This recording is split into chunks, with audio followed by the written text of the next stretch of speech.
Сәлем достар. Каналымызға тіркеліп лайк басып кетіңіздер. Сіздердің қолдауларыңыз біз үшін өте маңызды. Отандық тележүргізуші Диана Қырықбай кіші қажылығын өтеді. Ол Умраға сапары жайлы Instagram парақшасына жазды. Меккеге алғаш рет барған Диана Қырықбай өз суретін жүктеп көпшіліктің алғысын алды.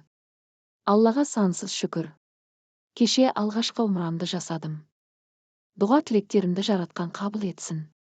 Көптен армандап жүрген кісілерге жұғысты болсын. Алғысым шексіз. Ұстаздарымыз бен гидтеріміз білімімізді арттырып, білмеген тұстарымызды асықпай түсіндіріп, қағбаға жеткенше қорған болып жүрді, деп жазды ол.